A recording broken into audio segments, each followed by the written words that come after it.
Assalamualaikum warahmatollahi wabarakatuh. Kembali lagi ke YouTube channel gue Nabil Junior. Dan hari ini gue tayang lagi. Dan hari ini gue akan membahas yang namanya mobil Kijang terbaru, yaitu Kijang Innova Zenix 2023. Melihat kelebihan dan kekurangannya untuk bisa kalian cermati sebelum kalian membeli dengan seksama. Tapi jangan lupa sebelumnya klik tombol subscribe, karena subscribe itu gratis dan subscribe itu akan membantu terus mensupport channel Nabil Junior.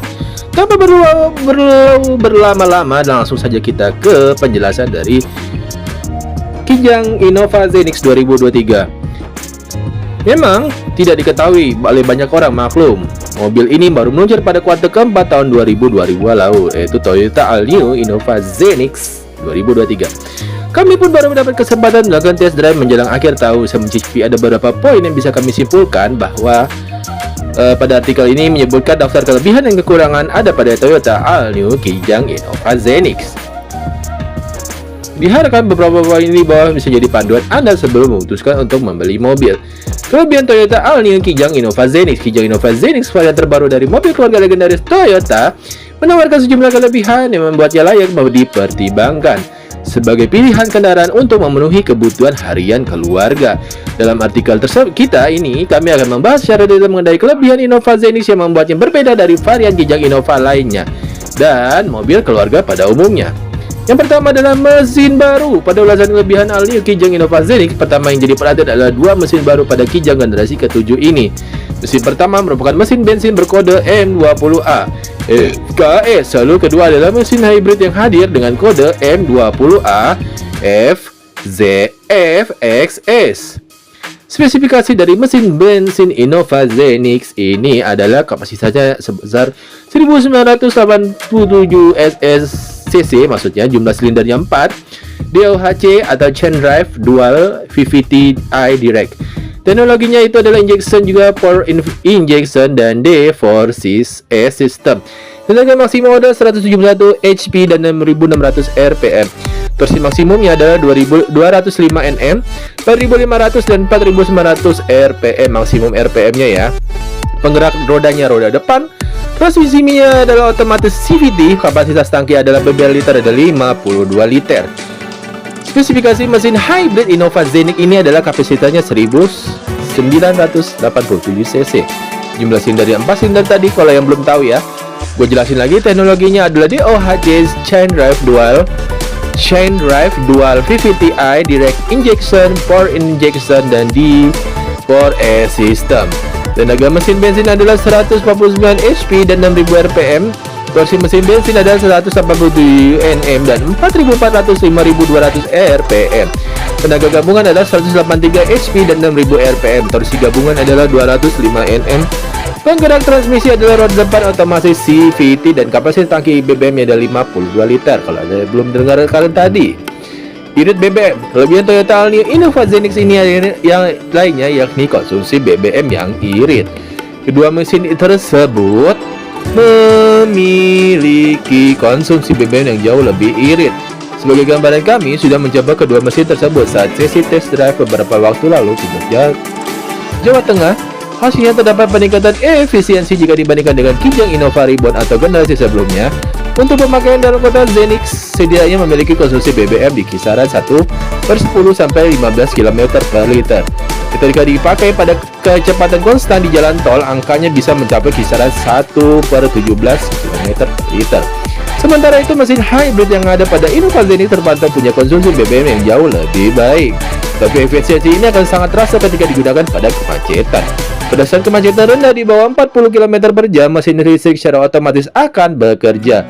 Ketika jalan sudah lancar dan kecepatannya juga di atas 40 km per jam, maka secara otomatis mesin bensin yang akan bekerja. Bagus juga ya. Berdasarkan pengalaman kami, ketika digunakan pada kecepatan rendah atau kecepatan konsumsi BBM, mesin hybrid bisa mencapai 1/21 km per liter. Namun ketika digunakan pada usia jalan normal, konsumsi BBM tak berbeda jauh dengan mesin bensin. Nyaman. Kenyamanan berkendara menjadi poin utama yang ada di Innova Zenix. Maklum saja, Zenix berbagi platform dengan funksi terbaru. Platform yang dipakai yakni Toyota New Global Architecture TNGAC atau GAC Menurut Hideki Mizuma, Chief Engineer of Toyota Motor Corporation, platform ini punya banyak kelebihan. Salah satunya mampu membuat kabin menjadi lebih lega, posisi duduk lebih nyaman, dan punya handling lebih baik dari generasi sebelumnya. Jangka pada GAC ini membuat bangku baris kedua lebih mundur, yaitu 330 mm dan lebih rendah 20 mm. Manfaat tersebut membuat posisi duduk menjadi lebih baik lagi. Lantas, bagaimana dengan bantingannya? Suspensi yang dihasilkan terbilang lebih lembut dari generasi sebelumnya. Handling saat bermanuver juga membaik sehingga memberikan pengalaman berkendara baru. Pada varian hybrid, karakter suspensinya terasa lebih lembut lagi dibanding non-hybrid. Kami menduga hal tersebut disebabkan oleh adanya baterai sehingga membuat karakternya lebih empuk. Panoramic sunroof. Wah, dia rupanya guys, baru aku tahu dia mempunyai panoramic sunroof. Kelebihan dan kekurangan lainnya pada Innova Zenix yakni adanya panoramic sunroof. Ini merupakan pertama kali Kijang dibekali dengan fitur panoramic sunroof. Ukuran panoramic sunroof yang dipasang juga cukup besar, penumpang bisa membuka penutup maupun membuka kaca sesuai kebutuhan. Adanya fitur ini semakin menegaskan jika Innova Zenix ini saat ini merupakan mobil keluarga mewah. Maklum saja, harga varian tertingginya sudah di atas 600 juta. Rear Seat Entertainment. Dengan fitur Rear Seat Entertainment ini pada Innova Zenix juga menjadi kelebihan lain. Fitur ini terdapat di bagian belakang jok baris pertama. Penumpang baris kedua bisa menyetel perangkat hiburan yang ada di masing-masing layar tanpa harus berebut satu sama lain. Di dalam layar tersebut terdiri dari beberapa hiburan seperti Netflix, Spotify, musik, video, dan lain-lain.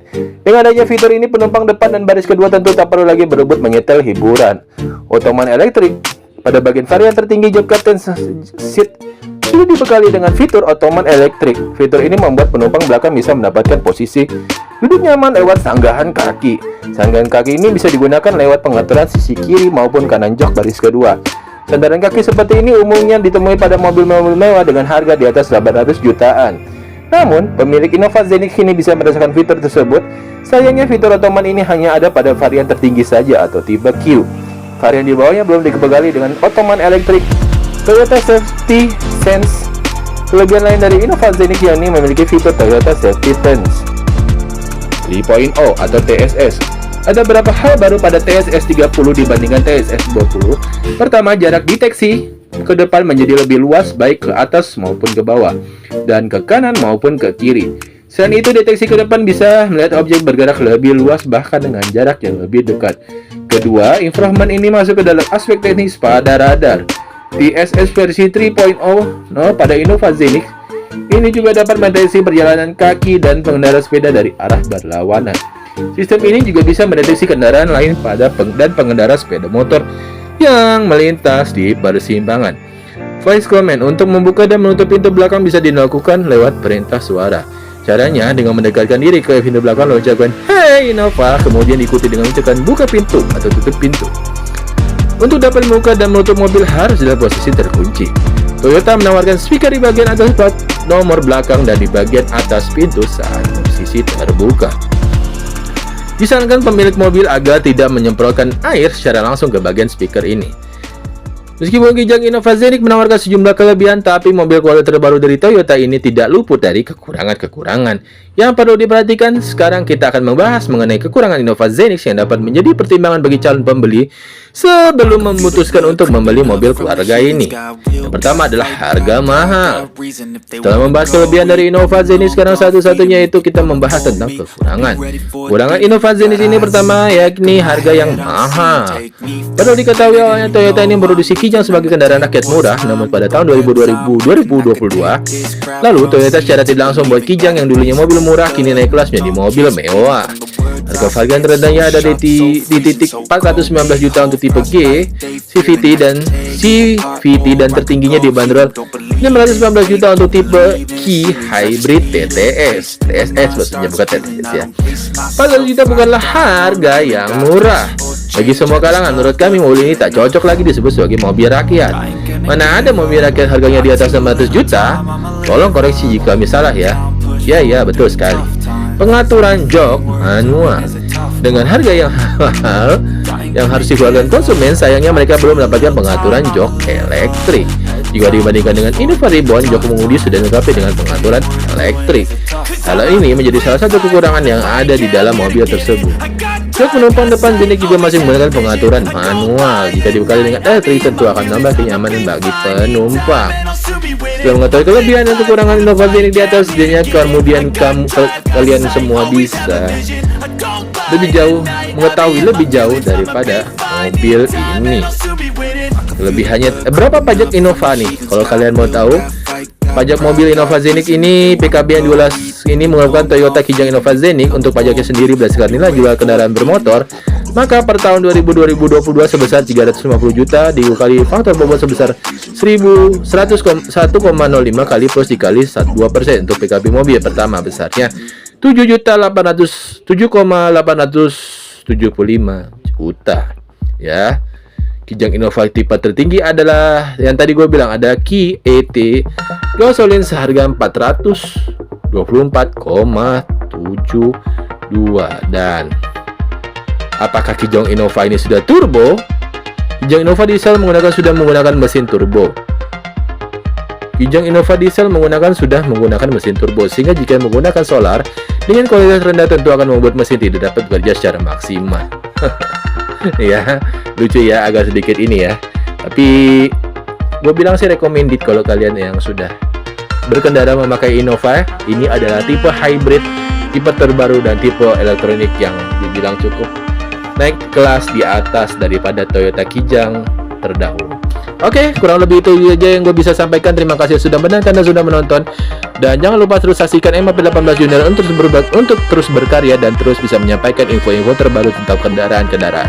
Terima kasih yang sudah menonton dan sudah mendengarkan. See you next video. Assalamualaikum warahmatullahi wabarakatuh. Bye-bye.